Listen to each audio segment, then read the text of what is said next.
বৃষ্টি থেমে গেলে ছাতাটাকেও বোঝা মনে হয়, কালি ফুরিয়ে গেলে কলমটাও আবর্জনার ঝুড়িতে জমা হয়, বাসি হয়ে গেলে প্রিয়জনের দেওয়া ফুলটাও পরদিন ডাস্টবিনে পাওয়া যায়। পৃথিবীর নিশ্চরতম সত্য হলো, আপনার উপহার কথা মানুষ বেশিদের মনে রাখবে না। জীবনের সবচেয়ে নির্ধারণ বাস্তবতা হলো, কার কাছে আপনি কতদিন প্রায়োরিটি পাবেন সেটা নির্ভর করবে কার জন্য কতদিন কিছু একটা করার সামর্থ্য আছে তার উপর। এই বাস্তবতা আপনি মানলেও সত্যি, না মানলেও সত্যি।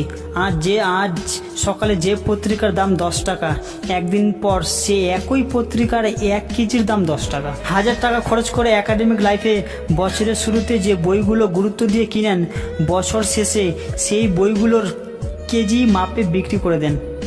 সময় ফুরিয়ে গেলে এইভাবেই মূল্য কমতে থাকে সব কিছুর। আমরা আপাত মস্তক স্বার্থপর প্রাণী। ভিখারিকে 2 টাকা দেওয়ার আগেও মানুষ চিন্তা করে কতটুকু পুণ্য অর্জন হবে। বিনা স্বার্থে কেউ ভিক্ষককে ভিক্ষা দেয় না। এত কিছুর পরেও চলুন একটু হেসে কথা বলি, রাগটাকে কমাই, অহংকারকে কবর দিই। যদি সুখী হতে চান তবে প্রত্যাশা কমান। আপনি কারোর জন্য কিছু করে থাকলে সেটা চিরতরে ভুলে যান, কারণ সেটা যতদিন আপনি মনে রাখবেন ততদিন সেটা আপনাকে অহংকারী করে তুলবে। আবার কেউ যদি আপনার জন্য খুব ছোট কিছু করে থাকে তবে সেটা আজীবন মনে রাখবেন, কারণ এটা আপনাকে বিনয়ী ও কৃতজ্ঞতা সম্পন্ন একজন ভালো মানুষ হিসেবে বাঁচিয়ে রাখবে।